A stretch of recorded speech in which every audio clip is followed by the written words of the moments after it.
Hi, everybody. Welcome to the Hallmarkies podcast. We are so excited today. We have a returning guest, an author that we love so much.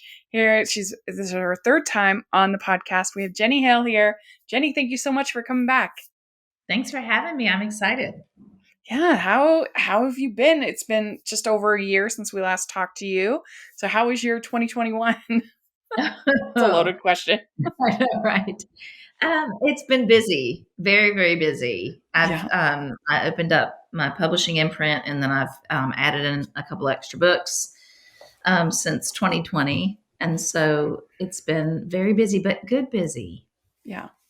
Well, we're going to talk about all of that, so it's going to be fun. But yeah, 2021, it was almost like a deja vu year, you know? Yes. We're going through this all. We all thought it would be just 2020, and then it ended up being 2021. It's like the year everybody forgot. I know. It just seems to continue on, doesn't it? Yeah, right. But did you get to do anything fun in 2021? Did you get to go to the beach or anything like that? Yeah, we did. We like to go to Florida to the beach. I mean, in Nashville, it's kind of hard to get to the beach, so Florida is our best bet. So Mm. once a year, we pile everybody in the car and take them to the beach. And this year, we took our Labradoodle with us, and she was so incredibly delighted to be there. She Oh, yeah. she ran just all over the beach. I've never seen her so excited. She had sort of this manic, excited look for the entire week. Oh, that's cute. What's her name? Kaya. Oh, cute. Yeah, I would be right along there with Kaya at the beach.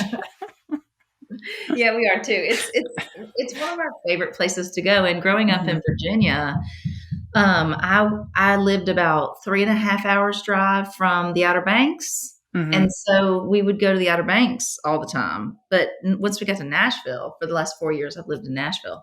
It's a little bit more difficult. So it's depending on traffic. With traffic, it can run you like 9 hours to get there. Mm. Yeah, that's a long time. Definitely. Yeah. But there's nothing more relaxing to me. I know it's a cliche to like the relaxing beach waves or whatever, but it's actual fact in my life. There's nothing more relaxing. I'm totally with you. I'm totally with you. We always say that we want to retire somewhere. Mhm. All I need is a hut and two bicycles. That's it. Yeah. Stick it on the beach somewhere, and I Yeah. will enjoy the rest of my days. Agreed. Me too. Well, how has the Harpeth Road been going? Looks like you found a bunch of new authors. I see you posting on Twitter and things of signing new authors. What has that all been like? Oh, it's been great. I mean, I'm sort of like one of those actors that goes on to be producer. It's just in my Hmm. blood. My grandfather was a marketing director, and my grandmother was an artist. And I think those two genetics just had a field day with me. Because the more I got into writing, the more I realized that I actually really love the publishing side of things.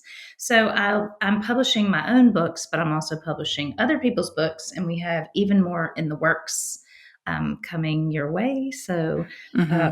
I've been busy with peer editing and marketing and design and cover design and retail descriptions and all the things all the way down to ISBN numbers and how to upload that stuff onto the different platforms. But it's been just so much fun. We'd like to take a second and thank our sponsor for this episode of the podcast. It's the Hallmarkies merch store. Are you looking for that perfect gift for the postable, hardy, or hallmarky in your life? What about getting that t-shirt or hoodie that will help you stand out at your next holiday party? Now is the time to check out the Hallmarkies merch store. Full of festive designs by artists like Jessica Miller, Carrie from Hallmark Comics, and more. You can even have more than just shirts, but totes, cell phone cases, notebooks, mugs, and more. And it isn't just Hallmark. We have designs for Anna Green Gables, Man from Snowy River, The Nanny, and more. Every purchase at the merch store goes to help support the podcast and allows us to make the great content you know and love. There are frequent sales, so go to tpublic.com/stores/hallmarkies or see the link in the description. That's tpublic.com/stores/hallmarkies. It must be really rewarding not only to just be learning all these new things and starting kind of a new career in a way, but also to be helping other authors to get their books published. That must feel good. Yeah, I mean, I think that's the teacher in me. Mm-hmm. I was a public school teacher for 18 years before this career, and I think that's what it was missing for me was a way to carry another author, especially debut authors, to carry them through this process Mm-hmm. and sort of show them all the things that I had to scramble to figure out. One of the things about our publishing imprint is that I've written lessons for every single step of the process. So there aren't any questions. You know, it's very clear what we're doing and what our expectations are of that moment. And so they can sort of rest easy. And we have everything from, you know, your bio and how to write it to what edits look like at every stage. And so being a writer helped me with that first so that I could see it from both perspectives. Oh, that sounds really interesting. I mean, how do you come in contact with the authors to begin with? Do you just have people sending you stuff, or do you kind of look out for interesting pitches? I have Harpeth Road has a website, and Mm. it's www.harpeth. It's HARPETH road.com, and it's named after the Harpeth River here in Nashville. Mm. Because I feel like publishing can be like a river, but it can be, you know, crazy fast sometimes and then super lazy slow other times, and you never know where the rocks are, and it's a little bit crazy, but we want to sort of straighten that out for authors and make it like a road, make it clearer. And so I have a website, and on my website there are two submission buttons. One is for authors who have agents, for the agents Mm-hmm. to submit, and the other one is for authors who do not have agents, so that those authors have an opportunity to submit, and they come equally. And I just make sure that I respond as quickly as I possibly can, and I get to look personally at each and every submission that comes in. That's amazing. So yeah, if people are listening and are they are hopeful writers, here's a great opportunity. Yeah, I mean, we love it. I try if I think a book has promise, but I can't quite figure out if it's right for us. I try to always give a little bit of feedback to the Mm-hmm. author if I can. I mean, a lot of times what it comes down to is for me to take a book and put the incredible amount of time, effort, and money behind it to publish it. I need to know without a doubt that I can market it. And Mm-hmm. so sometimes I'll have to pass. In fact, there were two amazing stories that I know are really, really great, but I can't promise the author that I know how to market them. And so I had to pass on them because I can only Mm-hmm. take, and I think, you know, I think I owe that to the authors as well. They need to Yeah. trust that I know what I'm doing when it comes to marketing. And I absolutely know what I'm doing with contemporary romantic fiction. I can do it.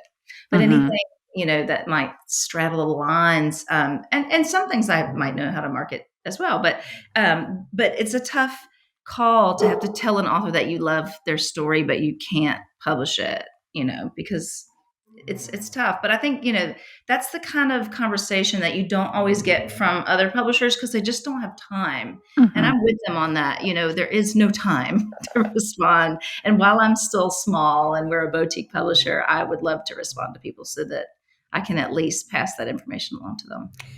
Yeah. So do you only do clean romance for Harpeth Road? Um, I tend to do, and again, this is early stages, so I'm sure that we will grow in terms of what we take. But what I tend to really look for are contemporary mainstream romantic stories.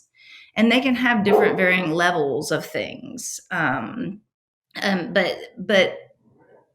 it has to sort of fit that line at this point. Mm-hmm. And then as we grow, I'm sure we'll expand into Mm-hmm. other subgenres of romance. That's cool. So right now you have your book and then the holiday plan out from Harpeth and from by Emma Linden, and I haven't read that one yet, but it sounds fun. Yeah, I have actually 3 books. I have The Oh, Memory three. Keeper by me. That was the early one. And then We I talked about have that last time. yes, and then I have The Holiday Plan, and then I just released another one by me called Butterfly Sisters. Right. Um, Yeah, we'll talk about that. Yeah. yeah, and so, but The Holiday Plan is by a debut author, Emma Linden, and it's a super, super sweet romance, set in a castle in the Adirondacks, and during Valentine's Day. Mm. And that's been super fun. It's been fun to see how it travels and Mhm. see the reviews coming in, and all that good stuff. Cool. And then in 2021, you had the Beach House and a Lighthouse Christmas. Yes, those were with my original publisher, Bookouture, Hmm. and so So, those came out through them. So I was straight author on those. hmm so tell us a little bit about both those. Gosh, well, one thing is just to sort of put it into perspective. I know we're to back it up a little bit. I know we're talking about Butterfly Sisters later, which is the book that's out now, and I mean, that just came out a month ago. But I've already written and edited another summer book, and already started about 30,000 words on a Christmas book. So when I try to go back to the Beach House, it's been so many books that once I download a book out of my head, I forget all about it. And I have you could tell me my book is about anything and I would believe you. But the Beach House, I can grab it. And then A Lighthouse Christmas is slightly more recent because that was just this Christmas. So, okay. So last summer's The Beach House is about a character named Melanie Simpson. And she takes on restoring this old Victorian house in a fictional town called Rosemary Bay. And she used to visit this town. It's a beach town, and they always she and her grandmother always sort of walked around this house and admired it, but it was just in disrepair. And so she buys it when her grandmother passes away. She buys it and Hmm. starts to repair it. And as she repairs it, an entire story envelops her. And it's an old love story that envelops her. And she starts to see parallels between herself now and this love story that's going on in the house. So that's what that one's about. Nice. Got And then, that hunky contractor, Josh Claiborne. of course, right? We have Nice. to have our parallel, right? That's right. So yes, he's blue-eyed, hunky guy who's going to help her fix the house. And she somehow manages to get him to help her by winning a bet at a bar, and he doesn't even really want to help her with this house. And so he's roped into it because he's such a good guy. He's going to make good on his bet, Uh-huh. and then Nice. all the good things ensue from that one. So, and then Lighthouse Christmas also has sort of a real estate thing with the Yes. lighthouse, right? Yes. Okay. So this is the lighthouse actually belongs to her family, and she's trying to sell it because I think they just can't afford it. And so as they're sort of going through this, um, they're restoring it. See, I have to look at the back of this Maybe book. that's my problem with Oh, romance is that I just haven't sold enough property. Maybe that's what I need to do. I know it's such an easy thing to throw that in there, right? So Yeah, I yes, mean, I've been in my house for almost a decade. That's my yeah, problem. I know, right? I mean, who does all these buying and selling of these things? But yeah, so in the midst of this, they someone comes along that says they actually own the lighthouse when they don't or may not. And then there's a whole a whole mystery behind Mm. who these people are. And Will Thacker is the real estate agent, and he's Yeah. the one that she starts to fall for. So It's a good name, it's Will about Thacker. Will Thacker. He just sounds Yeah. like a good guy, doesn't Yeah, he? it does. It does. Do you, how do you come up with the names? I don't know. I try not to name people after anybody I know, so that Mm-hmm. no one will make connections. And then I just I don't know. I make them up. Sometimes I'll go Google, like, top last names that sound rich, or top last names are nice, or Yeah. whatever. And then I come up, and then I just find some names until I find two that go well together. Yeah. It's good. It's very good. All right. Well, let's talk about Butterfly Sisters. So this book is about two sisters, Lee and Meredith, and basically, like, one sister inherits this beloved cabin, Mhm. uh, and the other, it's almost like a, not prodigal son kind of story, but in a way, a little bit, that, like, she's the one that inherits is the one that's been always going away and never been there for the grandma. And so the one that is there is, and has been helping the grandma. She can't understand why the other got the house. And so there's this division between them. And then of course you have Colton, second chance Sweet. romance, which is very good. uh I like the fact, though, that this had this element of these two sisters in it. And I don't know if you have sisters, if that was part of maybe what inspired you, or what kind of made you go that way. This is a very unique book, and I actually remember this book because of it. This book, I have two brothers, by the way. I don't have any Uh-huh. sisters, but the two sisters in this book are the two sides of me personally. Mm. I am a very real creative, but I was raised as an academic. And so it took me quite a while to get to an age where I understood both sides of me and how I needed them, and how it took both sides to get me to my happiest point in life creatively. Mm-hmm. And so I wanted to write a book where they were separate. The two sides were separate, because I am Meredith in so many ways, but then I'm also Lee in so many ways. And so if I could have them separate, and they're sort of juxtaposed to each other. Meredith is this wild creative, she's got this big, crazy curly hair. She barely gets ready for the day, is always running around. She can't sit still. And then you've got Lee, who everything is buttoned up. She's, got the college degree. She's got the fancy job in New York. Everything is just so. And I wanted to sort of show how, just like a butterfly, if you try to help a butterfly out of its chrysalis when it's hatching out of it, if hatching is the right word, when it's emerging out of it, Mm-hmm. if you try to help a butterfly, it will kill it, because it needs the struggle to find its wings. And so I thought, wouldn't it be nice to have these two sides, these two girls realize they need their struggles to find their wings? And it's, how do they find who they really are, um, using each other? Mm-hmm. And so that's sort of where the idea of it came from. Yeah, and property also goes involved. Right? I know. Well, and I thought, well, wouldn't that be fun if Nan leaves Yeah.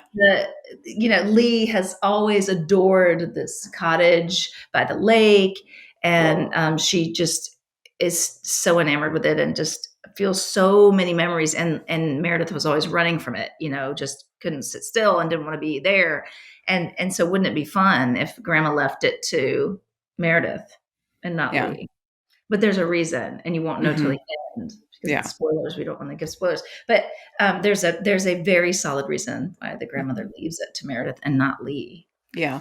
It was a good conflict. I liked it. And I mean, it could just be so easy for us to judge other others' choices. Particularly, I feel like women, we were just so So bad at that.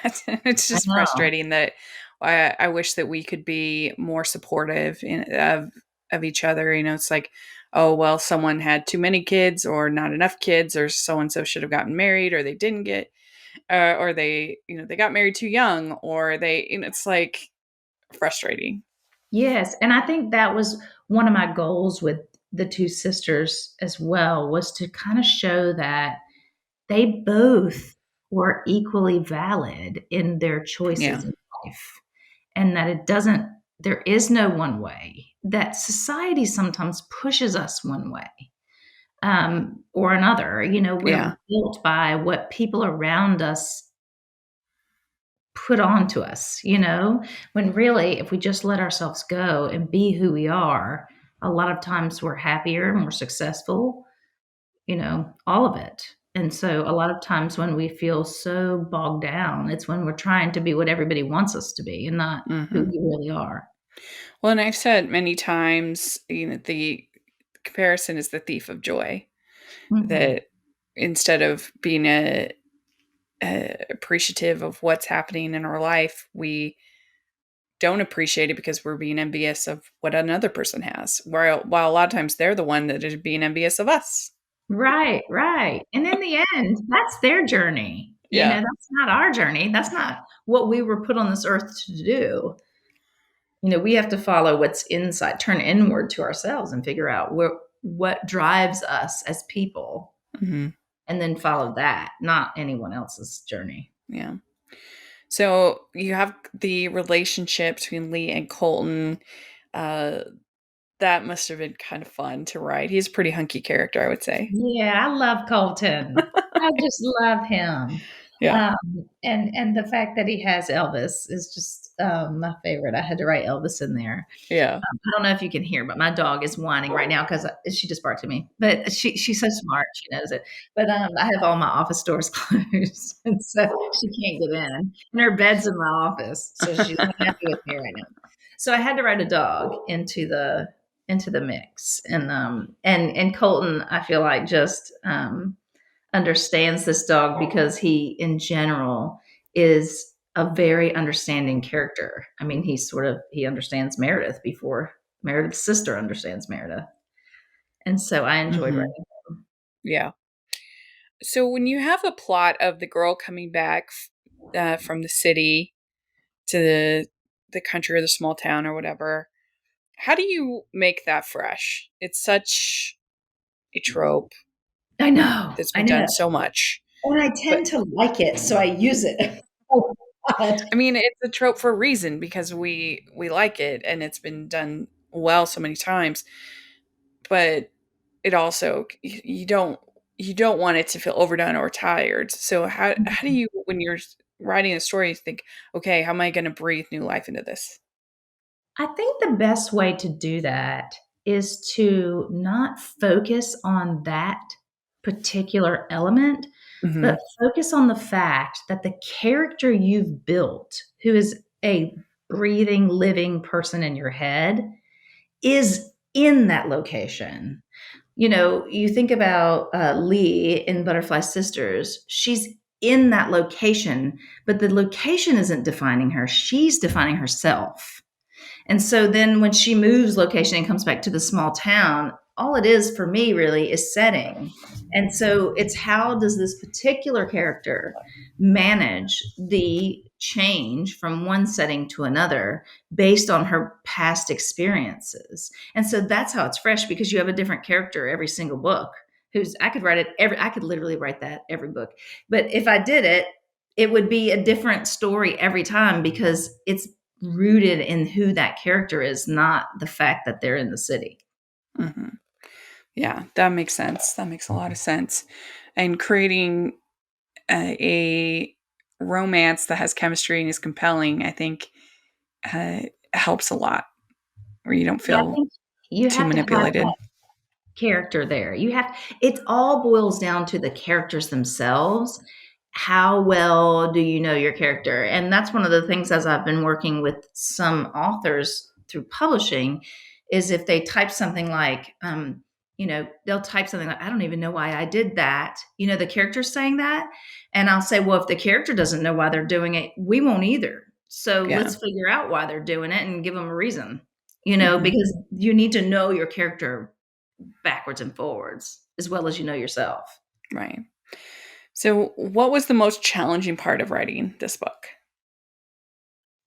It was the fact that I write 2 books a year. They take me about 6 to 8 months to write. I write a Christmas and a summer. So 2 books will fill up an entire year, and Butterfly Sisters was a 3rd book in the year. So squeezing it in and not only writing it, but then I have to go through developmental edits and line edits and copy edits and proofread and typesetting. And then I'm also publishing it. So doing that on top of the 2 books that I normally do in a year, that was the most challenging part. I wrote it quickly because it was one of those books that just filled me up. So I had the idea for it, and it was almost like someone stamped the entire book in my brain, and I just had to quickly type it out. So that part was easy for this one, but getting it out there was the hard part. That I admire anybody who finishes writing a book, let alone 3 in 1 year. That is very impressive. Oh, thanks. I have no idea sometimes how I do it.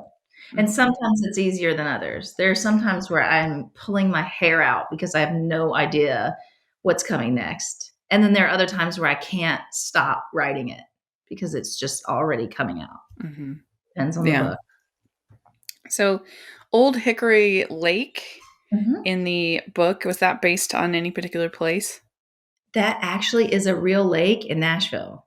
Oh, okay. Right outside of Nashville. My husband and I will go and we rent boats and drive around on Old Hickory Lake, but with the kids, and we'll stop and let them jump off and swim in the summers and things. But I did enhance it. I gave it a really nice little town, and I'm not sure. I live on the other side of Nashville, so I'm not sure if there's a town like that that's part of Old Hickory Lake. I sort of built that in my head. But the actual lake, there is an actual lake right outside of Nashville called Old Hickory Lake. We'd like to take a second from this episode of the podcast to celebrate our sponsor of this episode, and that is the Hallmarkies Patreon. Do you love Hallmarkies podcast? Do you want an inside scoop into what happens on the podcast? Do you want early access to episodes and loads of cool perks? Now is the time to become a patron of Hallmarkies Podcast. By becoming a patron, you get to access our patron Facebook group. You can request episodes or even be a guest on the podcast. And most importantly, any patron can join our monthly movie watch-alongs with stars like Paul Campbell, Natalie Hall, and more. It's as low as $2 a month to join in and become a special part of the Hallmarkies family. Please consider, and we will love you forever. Go to patreon.com/Hallmarkies. That's patreon.com/Hallmarkies. Well, you've already done both of our little fun questions that we do at the end of interviews. So I'm going to give you, I don't know if you ever watched Inside the Actor's Studio with James Lipton. Yes. Okay. Well, he would give, at the end of the interview, he would give the Proust questionnaire, it's called. Okay. And so I'm going to give you James Lipton's version of the Proust questionnaire, Hallmarkicized a little bit. Fun. Okay. Are you ready? Ready. All right. What is your favorite word? Y'all. Oh, good. What is your least favorite word?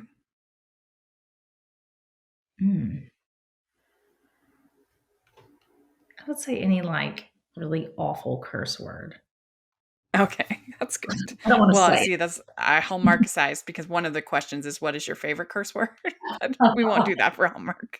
But, all right. What turns you on creatively, spiritually, or emotionally?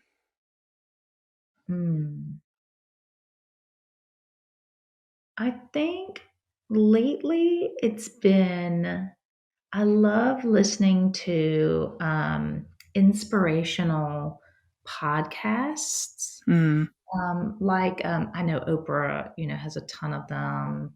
And I've listened to, a couple like just speeches and podcasts that sort of give you a big picture view of who you are and yourself. And I feel like when I listen to those, not only do I learn more about myself and my own motivations, but it helps me to build characters as well. That sounds good. All right. What turns you off? In writing, like to write, or just in Yeah, general? that just creatively, spiritually, or emotionally, something that you don't like someone being Um, patronizing or something like that. Drama and arguing and, just Mm-hmm. stress. I don't Yeah, want to have any part of it. that's good. Okay. What sound or noise do you love? I would say laughter. That's good. Very good. What sound or noise do you hate? Fear Yeah. and crying and sadness. Mm-hmm. What profession other than your own would you like to attempt? I just kind of attempt them. You've kind of done it all. Publishing. I don't know. I mean, I think that there isn't one because I'm doing it. Yeah. I mean, I would probably say something like being a singer, but I'm not talented enough. But I guess if it was like you can do anything, would Yeah, probably, because I I do would, love I would it. But try. I would ball up in a ball if I had to go on a stage. well, so what profession would you not like to do? I would say some kind of uh like a singer or some I On wouldn't want to stage? be I wouldn't want to have the level of fame that would allow other people to um invade my life. Yeah. It's one thing if they know you and they say, "Oh, hey, I recognize you," but some people just are inundated with invasions in their lives. They can't even Yeah. people out. I wouldn't want anything that put me in that kind of spotlight. Yeah, I've said that a lot actually with the podcast that I I have like a modicum of success. I mean, of course I'd like it to continue to be even more successful. Please keep listening, all of you listeners.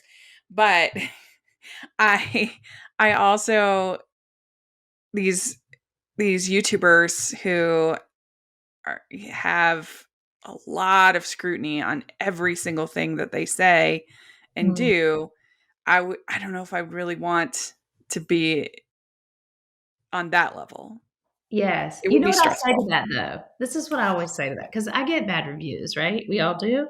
Sure. Um, and it makes the books more real to readers to see that there are people that don't like it, and then the Uh-huh. majority of people do. But I liken it to mint chocolate chip ice cream. Not everyone loves it. Some people absolutely hate it, but that doesn't mean that it shouldn't be available to people. Right. Doesn't mean it shouldn't be there. And so when people scrutinize me for things, or it's weird the stuff that people weigh in on and think that it's okay to say, on Yeah. social media or behind their phones or whatever. But I just let it. I try to respond with kindness. But I'm with you. I don't want. I'm at a point where I don't have too much of that at this Mhm. point. I don't want a lot of that. Yeah, I mean, as a critic, it's sometimes you are kind of portrayed as the villains. There was a Hallmark movie actually this year that she was a wine critic and she was a villain. I'm like, we're actually trying to do a public service. We're trying to help people.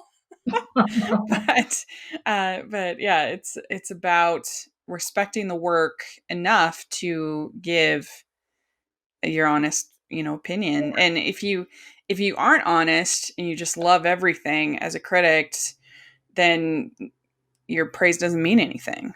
Right. Right. Like if I say I love this book, people know that I really loved it because I don't always say that. Yeah, Yeah. I'm with you on that. I think, and I think I don't ever get upset if there's a well-crafted critique of my writing. In fact, I will usually read it and then look at my writing with a different perspective and see if I agree. Yeah. Like that's what I was actually just tweeting about this today, that if I was an artist, I like as a critic, I always try to respect that somebody made something. I Mhm. always keep that in there, and you never want to be mean spirited or unkind. But if I was an artist, I would want I wouldn't want to just be patronized. I would want to know what people really think, as hard as it might be. So I don't know. There's a balance there, I feel like. Yeah, well, and I think it shakes out, like Mhm. I think, for instance, I mean, I deal a lot with Amazon and Amazon reviews, and I think any reader that goes to Amazon and reads reviews, and I'm sure your reviews are the same way, they can tell when it's just a crap review. You know Yeah. what I mean? Or when Yeah. it's someone who is honestly weighing in on something that could change the book. Yeah. I think Exactly. that's sort of it. And so I think the savvy person would see through any of the negativity anyway.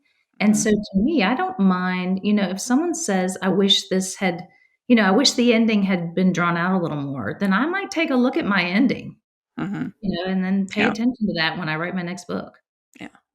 And I really enjoyed Butterfly Sisters, by the Yay! way. I not just saying that because I did enjoy it, especially the sister element, because I have 3 sisters, so Mm. that definitely connected with that. I'm glad I wrote that well because, like I said, I don't have any sisters. I have 2 Uh-huh. brothers, and I'm the oldest of the 2 brothers. So, Mm. I don't have a sister close in age like these 2. So trying Mhm. to write it as if I just sort of get in their heads, though, and Yeah. so Did a thank good you. job. You definitely did a good Yay. job. All right, last question. And this is a doozy, but if heaven exists, what would you like to hear God say when you arrive at the pearly gates? Well done. Ah, very good. Very good. All right. Well, you did it. You answered all the questions. Yay! I like that. That was fun. Oh, good. I'm glad. Well, tell us how people can find your book and if interact with you on social media, all that fun stuff. Well, if you go to Amazon or any of the other online retailers and type in my name, you'll find a whole list of my books.